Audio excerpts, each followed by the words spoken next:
Film की शुरुआत होती है एक नामी ट्यूटर ईथन कैम्बल से। ईथन का काम है अमीर घरों के बच्चों को पढ़ाना। उसका नाम, उसकी फीस दोनों ही बहुत ऊंचे हैं। बाहर से देखो तो उसकी जिंदगी परफेक्ट लगती है। एक खूबसूरत गर्लफ्रेंड जो प्रेग्नेंट है, एक अच्छा करियर और आने वाले बच्चे के सपने। पर अंदर से ईथन बेचैन है। पैसों की कमी और जिम्मेदारियों का डर उसे अंदर ही अंदर खा रहा है। इसी बीच उसे एक खास ऑफर मिलता है। एक बेहद अमीर परिवार का बेटा जैक्सन उसे पर्सनल ट्यूटर के तौर पर बुलाता है। कॉन्ट्रैक्ट बहुत बड़ा है, रहना, खाना और मोटा पेमेंट। ईथन बिना सोचे मान जाता है। उसे लगता है ये असाइनमेंट उसके सारे प्रॉब्लम्स खत्म कर देगा। वो हवेली पर पहुंचता है। चारों तरफ सन्नाटा, बड़ी दीवारें और अजीब सी ठंडक। वहां उसका स्वागत करता है जैक्सन, एक शांत गंभीर लड़का, करीब 17-18 साल का। पहली नजर में बहुत सुलझा हुआ लगता है, लेकिन उसकी आंखों में कुछ तो गड़बड़ है।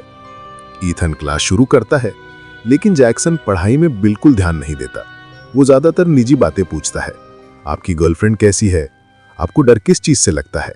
अगर कोई राज छिपाना पड़े तो आप क्या करेंगे? पहले ईथन इसे मजाक समझता है, पर धीरे धीरे उसे महसूस होता है कि जैक्सन सिर्फ सवाल नहीं कर रहा, वो उसकी पूरी जिंदगी के बारे में पहले से जानता है।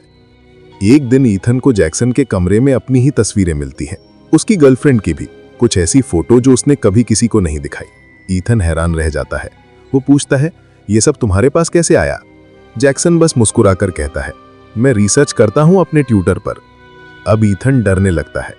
वो उस हवेली से भागना चाहता है, पर कॉन्ट्रैक्ट के बीच में छोड़ना मुमकिन नहीं है और पैसों की जरूरत उसे बांध कर रखती है। धीरे धीरे जैक्सन और अजीब होने लगता है। वो ईथन की गर्लफ्रेंड तक पहुंच जाता है, उसे कॉल करता है, उसके फोटो भेजता है जैसे कोई खेल खेल रहा हो। देखो, मैं तुम्हें जानता हूं, तुमसे ज्यादा। फिर एक दिन जैक्सन अचानक अपनी मां की बात छेड़ता है। वो कहता है, मेरी मां ने आत्महत्या नहीं की थी, किसी ने उसे मारा था।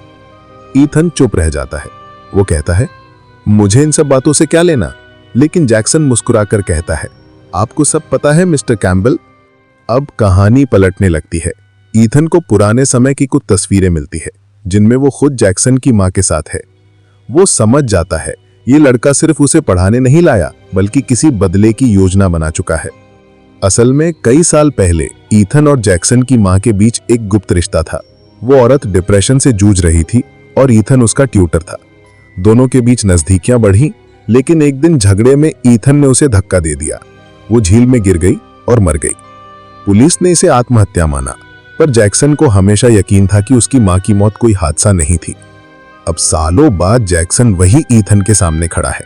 उसने सब कुछ प्लान किया, ट्यूशन, हवेली, पैसा, सब झूठा था। असल मकसद था ईथन से कबूल करवाना कि उसने ही उसकी मां को मारा था। अब ईथन मानसिक रूप से टूट चुका है। वो भागना चाहता है, लेकिन निकल नहीं पाता। झील के पास दोनों आमने सामने होते हैं। जैक्सन कहता है, कहो मिस्टर कैम्बल, क्या तुमने मेरी मां को मारा था? ईथन चुप रहता है। जैक्सन गुस्से में बंदूक निकालता है और तब ईथन खुद बुदबुदाता है, हाँ, मैंने मारा था। जैक्सन की आंखों में आंसू हैं, पर वो ट्रिगर दबा देता है। गोली चलती है और ईथन झील में गिर जाता है।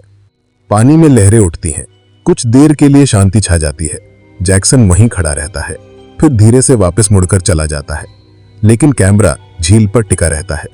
हल्की सी हलचल दिखाई देती है, जैसे कोई अभी भी जिंदा हो। फिल्म यहीं खत्म हो जाती है, ये सवाल छोड़कर कि क्या ईथन सच में मर गया या अब वो किसी और पहचान में फिर लौटेगा। आखिरी सीन में जैक्सन अपनी मां की डायरी पढ़ता है। उसमें लिखा होता है, कभी कभी सबसे समझदार इंसान ही सबसे खतरनाक होता है।